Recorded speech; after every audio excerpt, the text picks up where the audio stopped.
Intelligence means बुद्धि। बुद्धि क्या है?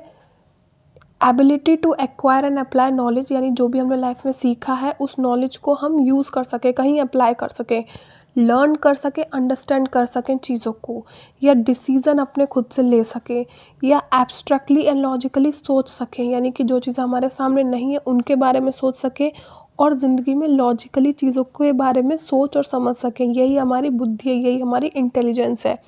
Means in short intelligence is multiple ability, बहुत सारी क्षमताएं इसमें मिक्सअप है। नेक्स्ट, इंटेलिजेंस डिपेंड करता है कि हमारी हेरिडिटी क्या है और इन्वायरमेंट क्या है। हम बैकग्राउंड से आए हैं, मतलब हमारे मदर फादर एवरेज है तो हमारा इंटेलिजेंस कितना है, या वो गिफ्टेड है तो हमारा इंटेलिजेंस कितना है, प्लस हमें किस तरह का इन्वायरमेंट मिलता है। जैसा हमारा टैलेंट है वैसा इन्वायरमेंट मिलेगा तो हम अपने इंटेलिजेंस को बहुत अच्छे से यूज़ कर पाएंगे, अगर नहीं मिलेगा तो हम नहीं यूज़ कर पाएंगे। फॉर एग्ज़ाम्पल 2 बच्चे लीजिए, ट्विंस ले लीजिए, दोनों का IQ 140 है, एक को आप जंगल में छोड़ दो और एक को सिटी में, तो सिटी वाला है वो इंटेलिजेंस अपना बेटर यूज़ कर पाएगा, डेवलप होगा इसका इंटेलिजेंस, और यही जिसे आपने जंगल में छोड़ा था उसको नहीं होगा। Next, what is the full form of IQ? IQ की फुल फॉर्म क्या है? इट इज़ इंटेलिजेंस क्वोशिएंट, यानी बुद्धि लब्धि। What is IQ? IQ होता क्या है? जैसे कि हमारी हाइट मेज़र करने के लिए यूनिट है, वेट मेज़र करने के लिए यूनिट है, लिक्विड मेज़र करने के लिए यूनिट है, सेम वे हमारा IQ मेज़र करने के लिए भी एक यूनिट है। ओके, सो IQ क्या है? एक यूनिट है जो मेज़र करती है हमारा इंटेलिजेंस। IQ का कॉन्सेप्ट किसने दिया था? IQ का कॉन्सेप्ट दिया था स्टर्न ने। Next, formula of IQ। IQ का फॉर्मूला क्या है? MA/CA × 100, यानी कि mental age upon chronical age × 100। बच्चे की जो मानसिक आयु है अगर उसे हम डिवाइड कर देंगे उसकी वास्तविक आयु से और फिर मल्टीप्लाई कर देंगे 100 से, तो हमें पता पड़ जाएगा कि बच्चे का IQ क्या है। IQ का फॉर्मूला किसने दिया था? IQ का formula in the year 1916 it was given by Terman. If MA = CA, यानी कि बच्चे की मेंटल एज और क्रॉनिकल एज सेम है, तो फिर उसका IQ कितना होगा? उसका IQ 100 होगा, क्योंकि MA CA को कैंसिल कर देगा और आपका 100 बचेगा, वही आपका आंसर होगा। Next, base of IQ test is chronical age. जो हमारी रियल एज होती है वही हमारे IQ टेस्ट का बेस होती है, आधार होता है। क्यों? क्योंकि किसी भी बच्चे का आप टेस्ट लोगे तो उसकी एज के अकॉर्डिंग ही तो लोगे। किसी 4 साल के बच्चों को आप 10th क्लास की मैथ्स बुक तो नहीं सॉल्व करवाओगे, यानी कि आप बच्चे का टेस्ट लोगे उसकी उम्र के हिसाब से। यानी कि IQ टेस्ट का बेस क्या है? आपकी रियल एज, क्रॉनिकल एज। पर जो रिज़ल्ट आता है वो क्या एक्सप्लेन करता है कि आपकी मेंटल एज क्या है। मतलब रिज़ल्ट ये डिफ़ाइन कर देता है कि बच्चा, सपोज़ उम्र तो 27 है लेकिन मेंटली इसकी एज क्या है, वो आपका जो भी रिज़ल्ट आता है IQ टेस्ट से वो डिफ़ाइन हो जाता है। Next, father of IQ test. IQ test का फादर कहा जाता है अल्फ्रेड बिने को। क्यों? क्योंकि जो फर्स्ट IQ टेस्ट था 1905 में वो इन्होंने बनाया था। And when mental age concept come, बात करें अगर मेंटल एज कॉन्सेप्ट की, तो ये कब आया था कि बच्चे की मानसिक आयु, ये वाला कॉन्सेप्ट कब आया था? ये आया था इन द ईयर 1908, 1908 में आया था। Next, see this question. Ram एक बच्चा जो 5th क्लास में पढ़ता है, उसकी मेंटल एज अगर 10 साल है तो उसका IQ बताओ। तो यहाँ पे हमसे IQ पूछा, IQ नहीं दिया है, क्रॉनिकल एज नहीं दिया है, तो हम निकालेंगे कैसे? तो एक लॉजिक ये है, जब बच्चा 6 साल का होता है तो वो 1st क्लास में होता है, उसके अकॉर्डिंग निकालेंगे। 7 साल का होगा 2nd में आएगा, 8 साल का होगा 3rd में आएगा, 9 साल का होगा 4th में आएगा, तो यानी 10 साल का होगा तब वो 5th में आएगा।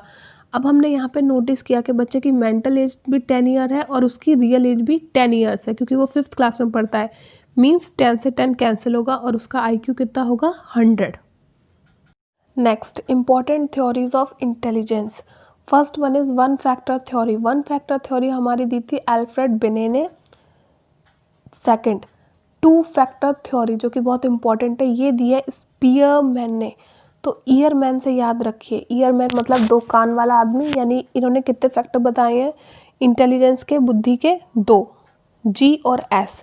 G जनरल फैक्टर है और S है स्पेसिफिक फैक्टर। स्पीयरमैन ने 2 फैक्टर थ्योरी दी थी इन द ईयर 1927 और उनके थ्योरी के अकॉर्डिंग जो जनरल फैक्टर हैं वो जन्मजात होते हैं, मतलब हमें बाय बर्थ मिलते हैं, पर जो स्पेसिफिक फैक्टर होते हैं एस फैक्टर वो हम एक्वायर करते हैं अपने आसपास के एनवायरनमेंट से और अपनी ज़रूरत से, अपने गोल के अकॉर्डिंग हम एक्वायर करते हैं। जनरल फैक्टर यानी जी फैक्टर जो है वो बड़ा होता है और उसी का पार्ट होता है आपका एस फैक्टर, इसलिए एस फैक्टर क्या होता है, छोटा होता है। जनरल फैक्टर एक ही होता है लेकिन एस फैक्टर हमारे अंदर कई सारे हो सकते हैं। जी फैक्टर के अंदर सभी टाइप के वर्क आ जाते हैं लेकिन एस फैक्टर के अंदर सिर्फ स्पेसिफिक वर्क आते हैं। फॉर एग्जांपल जी फैक्टर क्या हुआ कि आप स्कूल जाते हैं तो आप सभी सब्जेक्ट पढ़ते हैं, यानी कि हिंदी, इंग्लिश, मैथ, साइंस सब पढ़ते हैं। लेकिन एस फैक्टर क्या है कि आप मैथ्स में अच्छे हैं, मैथ आपकी स्पेशलिटी है, ठीक है।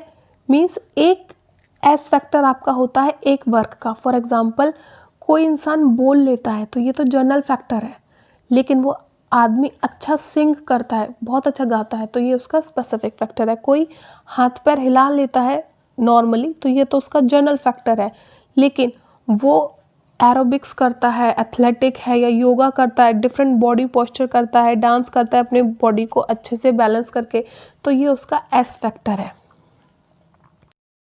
Next is group factor theory and it is given by Thurstone. इन्होंने 7 टाइप्स बताए हैं। Next is multi factor theory. Multi factor theory आपकी दी है थॉर्नडाइक ने। Next is triarchic theory of intelligence, इसमें 3 टाइप्स बताए गए हैं और ये आपकी दी है स्टर्नबर्ग ने। Next is structure of intellect mode यानी बुद्धि का संरचनात्मक मॉडल, इसे दिया है जेपी गिलफोर्ड ने और इनके मॉडल को 3D मॉडल कहा गया है और इन्होंने बताया है कि जो हमारा मस्तिष्क है उसमें 180 सेल होते हैं। Next is very important multiple intelligence theory which is given by Howard Gardner. इन्होंने 8 टाइप्स ऑफ इंटेलिजेंस बताए हैं और basically he was an American psychologist. इन्होंने एक बुक भी लिखी थी इन द ईयर 1983 जिसका नाम था frames of mind. Different books में अलग अलग दिया है कि हॉवर्ड गार्डनर्स ने कितने बताए हैं types of intelligence, but NCERT book में 8 है इसलिए हम 8 ही पढ़ेंगे। First is verbal linguistic intelligence यानी कि बोलने को, अपने कम्युनिकेशन को बेहतर तरीके से यूज़ करने की स्किल्स, इंटेलिजेंस, ये पाई जाती है एडिटर, जर्नलिस्ट, पोइट्स वगैरह में जो अपने वर्ड्स को बहुत ब्यूटीफुली यूज़ करते हैं। Next is logical mathematical intelligence यानी मैथ से रिलेटेड इंटेलिजेंस, ये बेसिकली देखी जाती है मैथ्स टीचर में, बैंकर्स में, सीए जो लोग करते हैं उनमें।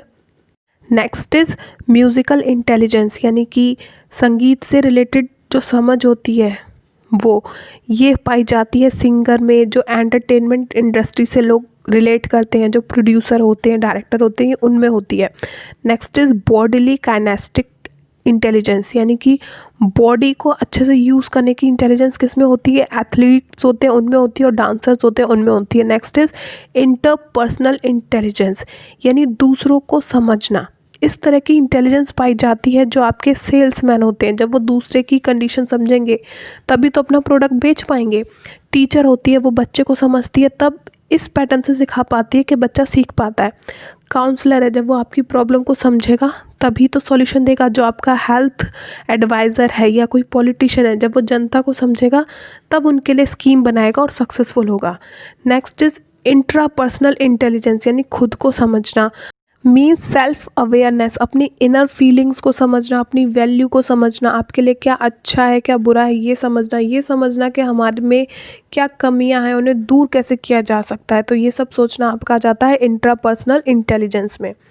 नेक्स्ट इज़ नेचुरलिस्टिक इंटेलिजेंस यानी कि नेचर को समझना, इस तरह का इंटेलिजेंस किन लोगों में होता है जो कि नेचर से जुड़ा हुआ वर्क करते हैं। फॉर एग्जांपल आपका फार्मर है, गार्डनर है, तो इन्हें बहुत अच्छी नॉलेज होती है प्राकृतिक चीज़ों की। Next is existence intelligence, existence से रिलेटेड इंटेलिजेंस किन लोगों में पाई जाती है। एग्जिस्टेंस मतलब हम क्यों पैदा हुए, जीवन का क्या मूल्य है, मरने के बाद क्या होता है, आत्मा का क्या होता है, परमात्मा क्या होता है, तो इस तरह के इंटेलिजेंस होती है जो आपके साधु संत होते हैं, जो फिलोसफर होते हैं, उन लोगों के पास होती है।